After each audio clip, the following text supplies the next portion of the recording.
بالله من الشيطان الرجيم بسم الله الرحمن الرحيم إن الله وملائكته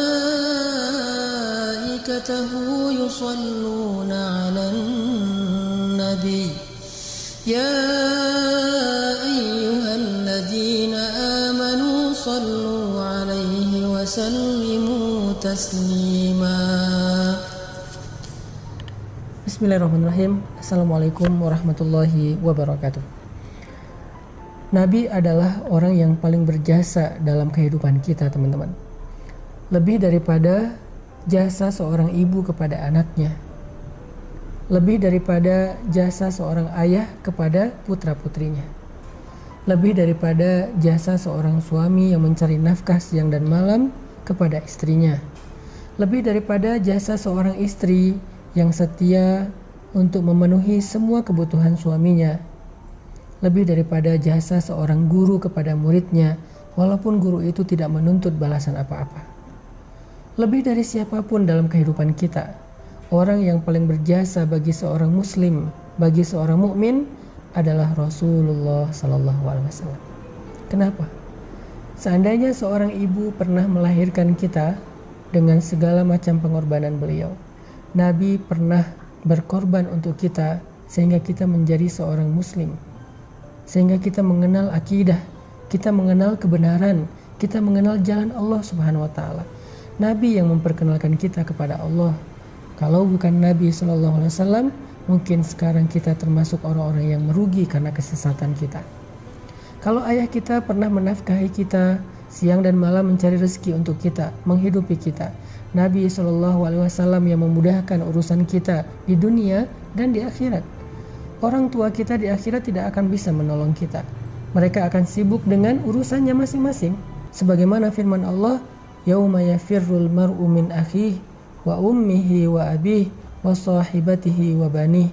Hari ketika seseorang lari dari saudaranya, dari ibunya atau ayahnya, dari pasangannya dan anak-anaknya. Semua orang pada hari itu sibuk sendiri-sendiri. Ayah kita nanti di padang mahsyar akan ninggalin kita. Ibu kita nanti di padang mahsyar akan ninggalin kita. Keluarga kita, pasangan yang kita cintai sehidup semati, nanti dia akan meninggalkan kita. Dan itu bukan sesuatu yang tercela, karena memang semua orang akan sibuk dan panik sendiri-sendiri. Termasuk kita juga akan meninggalkan siapapun di antara keluarga besar kita.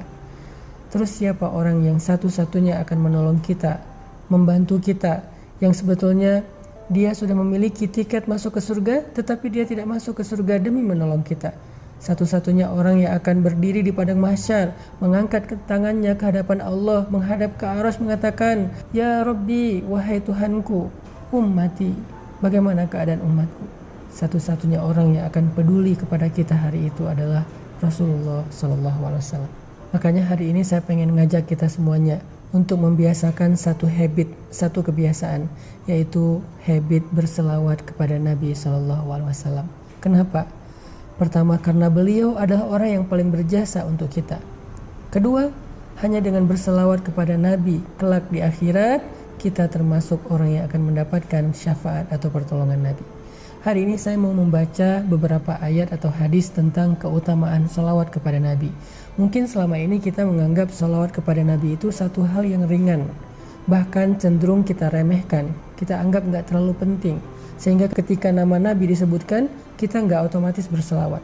Sekarang saya pengen bacain beberapa keutamaan salawat, supaya setelah ini kita jadi tahu salawat itu ternyata keren banget. Selawat itu ternyata agung banget. Selawat itu ternyata ibadah yang ringan, tapi pahalanya gede banget. Orang yang paling rugi adalah orang yang apabila disebutkan nama Nabi, tetapi dia tidak berselawat kepada Nabi. Bahkan Jibril marah dan benci kepada orang seperti itu. Dalam surat Al-Ahzab, Allah Subhanahu wa taala berfirman, sesungguhnya Allah dan malaikat berselawat kepada Nabi. Wahai orang-orang yang beriman, berselawatlah kalian kepadanya dan ucapkanlah salam penghormatan baginya. Apa pelajaran dari ayat ini? Ternyata kata para ulama, ada banyak sekali hikmah atau kebaikan yang tersimpan di dalam salawat. Yang pertama, Salawat kepada Nabi itu adalah perintah Allah Subhanahu wa taala. Hukumnya wajib. Ya ayyuhalladzina amanu sallu alaihi. Wahai orang-orang yang beriman, berselawatlah kalian kepada Nabi. Sama seperti Allah mengatakan wa aqimus shalah, dirikanlah salat, wa atuz zakah, dan tunaikanlah zakat. Sama seperti Allah mewajibkan dan memerintahkan kutiba alaikumus shiyam, wajib bagi kalian berpuasa. Sebagaimana Allah perintahkan ibadah-ibadah yang lain secara wajib, maka seperti itulah juga kedudukan dari salawat kepada Nabi, wajib bagi orang yang beriman. Perintah Allah. Dan tahukah kita, Allah tidak mewajibkan sesuatu kecuali di dalamnya ada kebaikan yang besar. Bahkan kata Nabi SAW dalam hadis qudsi, tidaklah seorang hamba mendekatkan dirinya kepadaku dengan sesuatu yang lebih aku sukai daripada apa yang aku wajibkan. Jadi kalau kita pengen mendekatkan diri kepada Allah dengan sesuatu, dekatkanlah diri kita dengan apa yang Allah wajibkan. Salah satunya salawat kepada Nabi. Hukumnya wajib, sallu kata Allah, berselawatlah kepadanya. Yang kedua, salawat kepada Nabi itu adalah mengikuti Allah dan malaikat. Jadi ketika kita berselawat kepada Nabi, itu bukan hanya kita sendiri yang berselawat, Allah dan malaikat aja berselawat kepada Nabi. Jadi kalau ada seseorang yang mengatakan Muhammad, Allah waktu itu, malaikat waktu yang sama menyampaikan salawat kepada Nabi Muhammad. Kenapa kita enggak?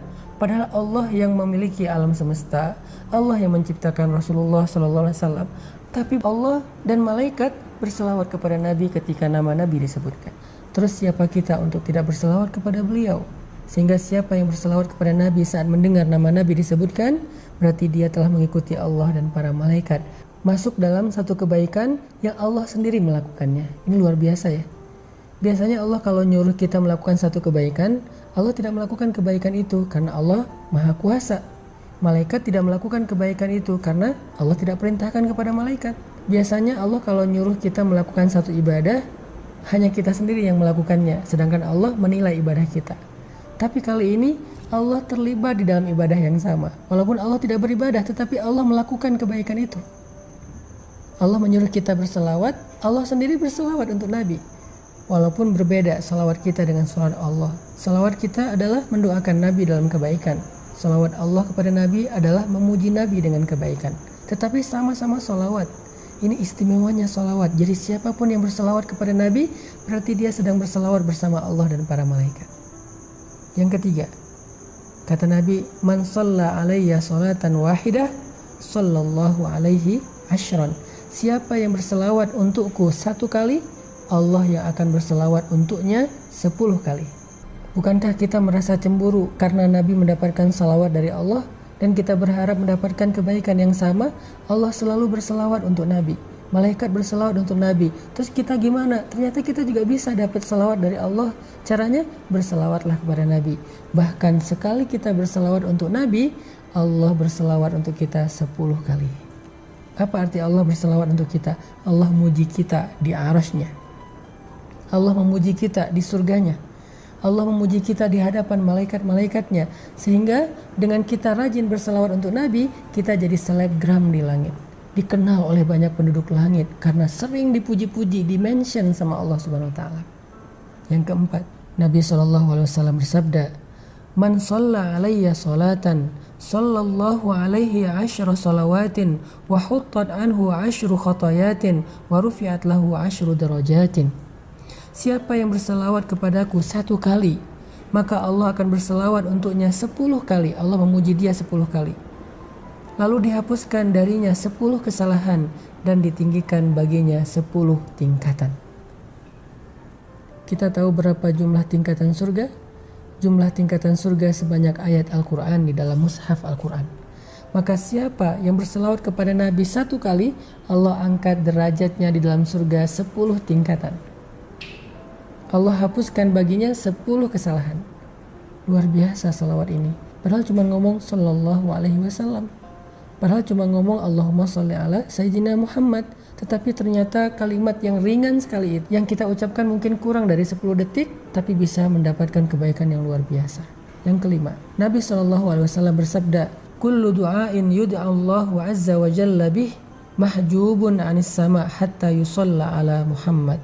Semua doa yang dipintakan kepada Allah Subhanahu wa taala akan terhijab, akan terhalang dari Allah Subhanahu wa taala sampai dia berselawat kepada Nabi Muhammad sallallahu alaihi wasallam. Jadi kalau kita pengen doa kita nggak ada hijab, nggak ada penghalang, nggak disconnect, nggak di reject, berselawatlah kepada Nabi di awal atau di akhir doa kita. Pokoknya setiap kali kita berdoa, salawat. Insya Allah doa kita nggak ada hijab, pasti diijabah oleh Allah Subhanahu wa ta'ala. Dan yang terakhir, tahukah kita ketika kita bersalawat kepada Nabi, ternyata Allah Subhanahu wa ta'ala akan menyampaikan salawat kita kepada beliau dan beliau akan membalas salawat kita dengan salam yang sama. Mau dapat salam dari Nabi? Mau dibalas salam sama Nabi sallallahu alaihi wasallam secara personal? Berselawatlah kepada beliau. Sehingga ketika kita mengatakan Allahumma sholli ala Sayyidina Muhammad, ketika kita mendengar nama Nabi disebutkan, kita bilang sallallahu alaihi wasallam, Nabi akan menjawab salawat kita. Nabi akan membalas salam kita. Sehingga kita termasuk orang yang sering saling memberi salam dengan Nabi sallallahu alaihi wasallam. Mudah-mudahan sejak hari ini kita akan dawamkan salawat setiap kali kita mendengar nama Nabi disebutkan, atau kita bersalawat di waktu-waktu kapanpun kita mau, sehingga Allah Subhanahu wa ta'ala berikan kepada kita semua kebaikan yang ada dan terkandung di dalam salawat. Jadi hari ini kita jadi tahu ternyata salawat itu bukan amalan biasa, tetapi termasuk di antara ibadah yang ringan tapi pahalanya luar biasa di sisi Allah Subhanahu wa ta'ala. Barakallahu fikum.